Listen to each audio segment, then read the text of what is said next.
대장동의 진실이 밝혀지고 있습니다. 하지만 언론은 관심이 없어요. 왜냐? 자신들이 잘못했다는 것을 자백해야 되니까. 인정해야 되거든.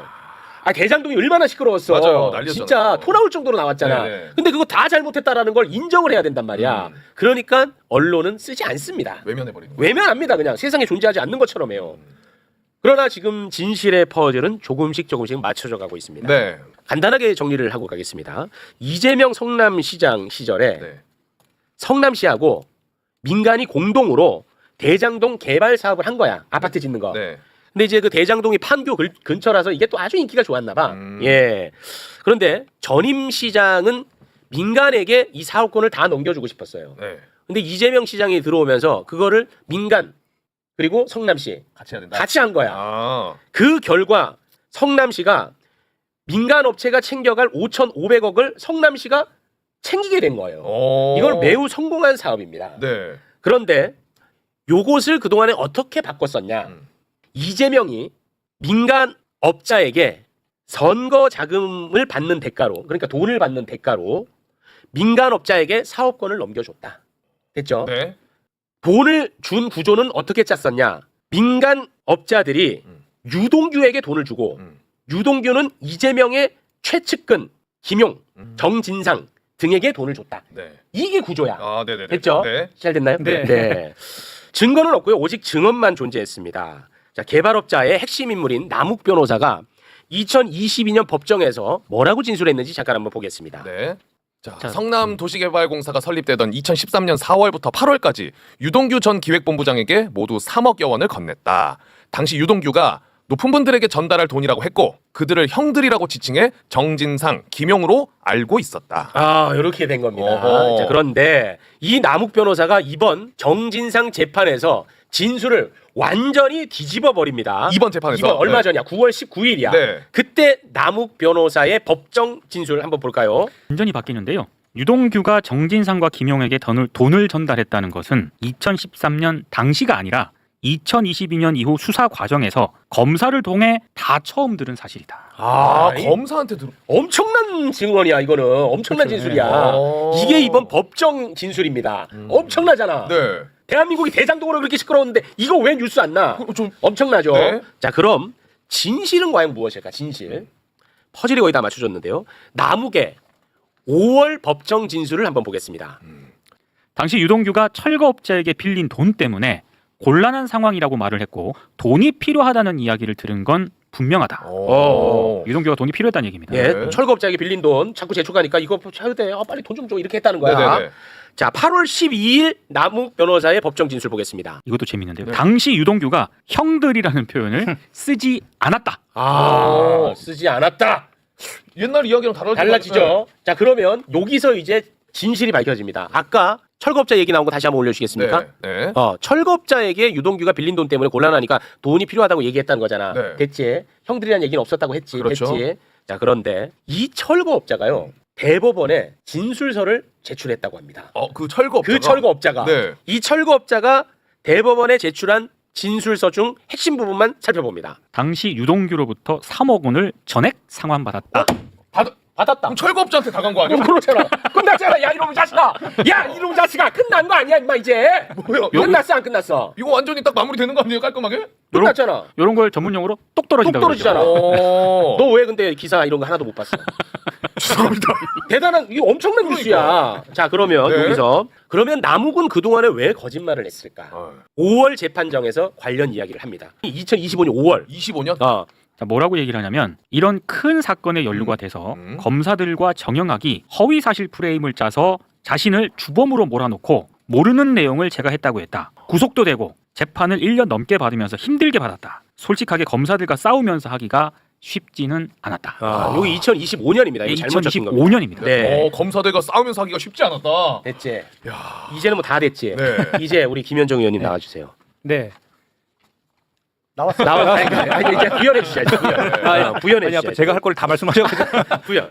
이제 핵심은 그겁니다. 이제 이 유동규니까 토건 비리업자들이 이제 유동규, 남욱 등이 기소된 것이 21년 10월 달이었어요. 21년 10월 달에는 그 대장동 비리업자들 4명만 유동규, 김만배, 남욱, 정영학만 기소가 됐거든요. 뭐 횡령 배임 등으로. 그런데 갑자기 22년 7월 달에 정권이 바뀌고 수사검사가 바뀌면서 이게 완전히 이재명 정진상을 추가로 22년 10월 달에 기소를 합니다. 그때 추가로 기소한 유일한 적이 유동규의 진술이었어요. 아, 진술 하나였구나. 유동규 진술 하나. 그래서 유동규가 플리바게닝 한 거 아니냐, 검찰에 완전히 이제 그 매수되었다, 이런 비판들을 그 당시에 우리가 많이 했었잖아요. 그런데 이 대장동 사건의 핵심은 뭐냐면, 아까 그 인허가 관련된 비리가 아닌 부분을 설명 잘 해주셨잖아요. 네. 역대 최대 이익 환수를 냈던 성공적인 사업이었잖아요. 그렇습니다. 근데 사실 이 대장동 사건의 핵심은 그 대장동 토건 비리업자들하고 소위 50억 클럽이 있었잖아요. 그 사람들의 결탁이 사실은 본질이었어요. 네. 그래서 22년 초에 그 50억 클럽으로 대변되는 곽상도라든지 뭐 그 관련된 사람 박영수 특검이라든지 이런 사람들이 저 검찰의 수사도 받았었거든요. 네. 그런 것들이 싹 없어지고 22년 7월 달에 정권과 수사검사 바뀌면서 확 그냥 이재명, 정진상, 김용 쪽으로 그 프레임이 방향이 바뀌어버리죠. 바뀌어가지고 네. 이제 기소를 하게 된 거죠. 그렇습니다. 근데 그런 과정에서 우리가 그 당시에 의혹으로 제기됐던 유동규와 남욱의 진술 이런 것들이 다 조작되었다라는 우리가 주장들을 많이 했었는데 많이 그게 했었죠. 이번에 이제 확인이 된 이제 거죠. 확인된 거죠. 그런데 이제 더 큰 문제는 뭐냐면 앞에서 설명을 좀 했지만 그 남욱의 진술이 그 김용 전 부원장의 수사와 기소 그리고 유죄 판결의 그 아주 그 결정적인 저 증거였어요. 네. 남욱의 진술이. 아. 그 항소심에서는 타임 구글라인의 증거 능력자도 인정하지 않았었죠. 않았죠. 그러면서 이걸 가지고 유죄를 때린 거였거든요. 네. 근데 그 유죄의 가장 그 결정적인 것에 대해서 지금 진술이 번복되고 그렇습니다. 그 김용을 유죄로 판결한 그 재판이 잘못되었다. 네. 그렇기 때문에 이제 다시 대법원에서는 저 무죄 취지로 파기환송해야 된다라는 결론까지 가게 돼 있는 거죠. 네. 그리고 또 하나는 그 정진상 전 실장 같은 경우에도 지금 재판 중이잖아요. 네. 공소 취소를 해야 되는 사유 아니냐. 그렇게 이제 저희가 이제 얘기를 좀 하고 있는 거고 네. 이 내용을 좀 신빙성을 좀 더하는 그 내용들을 보면은 그 얼마 전에 22일 날 법사위에서 왜 그 검찰개혁 입법청문회 열렸잖아요. 네. 거기에 대장동 김용을 수사하고 기소했던 강백신 검사가 나왔어요. 네. 강백신 검사가 나와서 뭐라 그러냐면 그 남욱의 진술은 사실이 아닌 부분이 많다. 이렇게 얘기했어요. 그래서 이제 전현희 최고가 질문을 했어요. 그 남욱이 22년도에 검사한테 들었다 그랬잖아요. 청구를 네네. 들었다는 것을. 네. 근데 그거에 대해서 그렇게 얘기한 적 있냐고 물으니까 애매하게 대답을 했어요. 지금 그 사실관계를 정리 중에 있다. 이렇게 이제 빠져나갔거든요. 그러면서 이제 핵심은 뭐냐면 강백신 검사가 이 기소할 때에 이 남욱의 진술을 결정적인 것으로 해서 기소했고 그걸 통해서 유죄를 받았다고 했는데 네. 거기 그 법사위에 나와서는 남욱의 진술이 사실이 아닌 부분이 많다. 이렇게 얘기를 했거든요. 그러니까 네. 남욱의 진술이 오락가락했다. 네네네. 라고 거기서 증언을 한 거예요. 그렇다고 하면 김용을 유죄로 기소하고 선고했던 그 재판에 있어서만 또 남욱의 진술을 그 유일한 결정적인 증거로 제시했다. 그러니까 앞뒤가 안 맞는 앞뒤가 얘기예요. 안 맞지. 그러니까 강백신 검사 스스로도 네. 지금 자기가 그 기소하고 했던 그 내용에 대해서 자기 모순적인 증언을 한 것이죠. 심각합니다. 이제 상황 자체가. 그 사안은 그 네. 검찰 개혁하고도 좀 연동해서 봐야 되는데 그렇습니다. 네. 소위 말하는 보안 수사권 문제가 상당히 지금 뜨거운 논란이 있는데 아, 우리 김용남 의원님 앞에서 그런 얘기 해주면 좋습니다. 저는 이런 그림 좋아합니다. 네.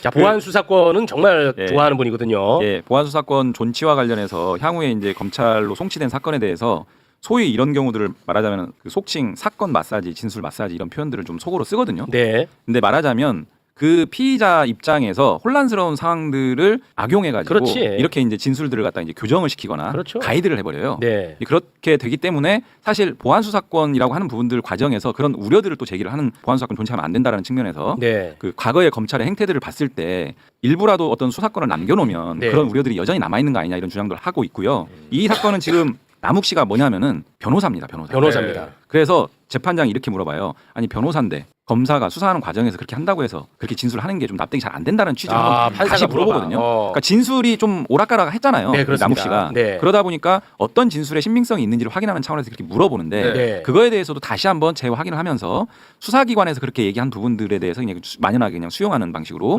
정확한 사실인지 모르고 그렇게 그냥 진술을 했다라고 다시 한번 확인을 하거든요. 네. 그러니까 어쨌든 진술이 계속 오락가락 하긴 했지만 이렇게까지 재판장이 다시 한번 확인함에도 불구하고 수사기관의 가이드에 따라서 진술했다라고 하는 것을 다시 한번 확인하는 거거든요. 그렇습니다. 그러니까 말씀 주신 것처럼 굉장히 핵심 증거인 진술이 무너지는 부분들이 있고 또 이것들이 여러 지금 뭐 관문권 띠지라든지 여러 가지 맞습니다. 문제들, 뭐 연어 술파티 의혹이라든지 아유. 등등의 것들을 보면은 이제 검찰 개혁의 하나의 또 단초를 네. 좀 생각하게 되는 부분이 있다라는 거고요. 또 하나는 감찰 요청을 했거든요. 당에서 대장동 수사팀에 대한 감찰 요청. 네. 그리고 만약에 그런 혐의들이 확인이 된다, 어떤 네. 징계 사유가 확인이 확인이 되면 그 바뀐 검사 징계법에 따르면은 장관이 직접 징계 청구를 할 수가 있습니다. 아, 법무부 장관이 네. 이게 이재명 대통령을 타깃으로 해서 표적 수사하고 표적 기소했다라는 게 본질이잖아요. 네. 근데 좀 전에 우리가 이제 여러 가지 그 내용들을 얘기했지만 철거업자가 대법원에 진술서를 제출해서 자기는 2010년 이후에는 남욱을 만난 적이 없다고 했거든요. 처음에는. 그런데 2013년도에 그 철거업자 그 빌려준 돈 3억을 다 받았다라고 진술서를 대법원에 제출했거든요. 그럼 객관적인 물증까지 있는 것이고. 그렇지. 철거업자가 예. 대법원에 의견서를 제출한 게 언제예요?